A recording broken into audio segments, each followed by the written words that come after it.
Hello, class. My name is Benita Motley, and prior to taking this class on constitutional law, um, I really hadn't had any courses in years. Um, anyway, when I started this course, I understand law and I understand that it's needed.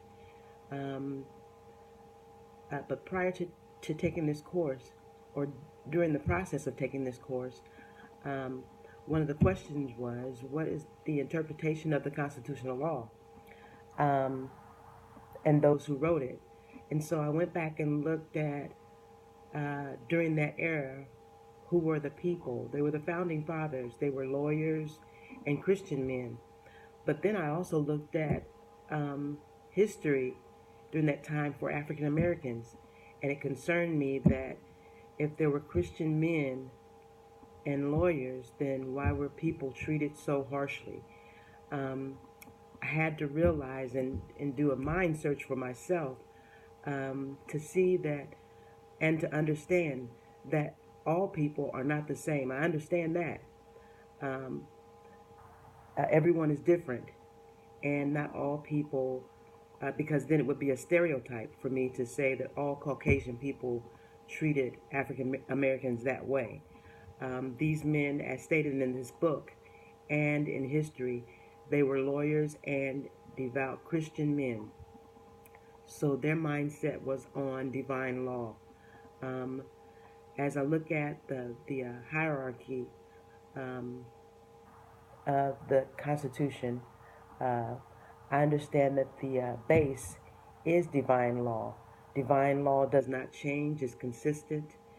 Um, is by God, from God, and as I said, it doesn't change.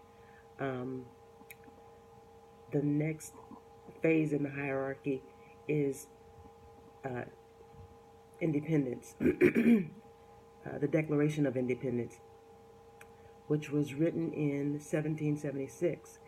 And during that time, um, the colonies were trying to become states. I think this is correct. And so they needed to be organized. Um, there were three men, I want to say, uh, Alexander Hamilton, um, Madison, and James J., who wrote articles. They were essays um, that were added to the Constitution, constitutional law, later. Um, and these laws included the Bill of Rights, the preamble, um, and other amendments um, that came into effect. I believe it was 1788 when everything was ratified, when it was ratified. The next stage is uh, the constitutional law. And like I said, that's when it was written.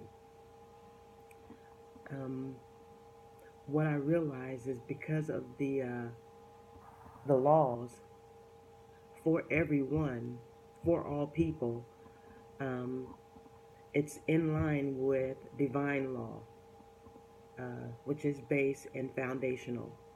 Um, as it is even in a family, there is a law or laws within a family or rules within a family.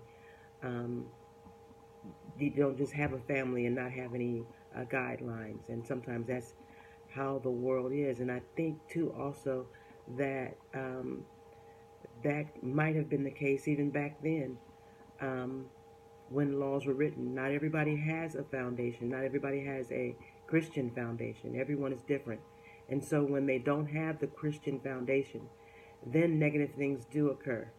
Um, but the United States was built on divine law. And as Ellis mentions in her book, there shouldn't be an argument over the interpretation of the Constitution. The argument should be whether or not the Constitution is in line with divine law, which is God's law. And if I could add anything, I would say um, it is in line with divine law.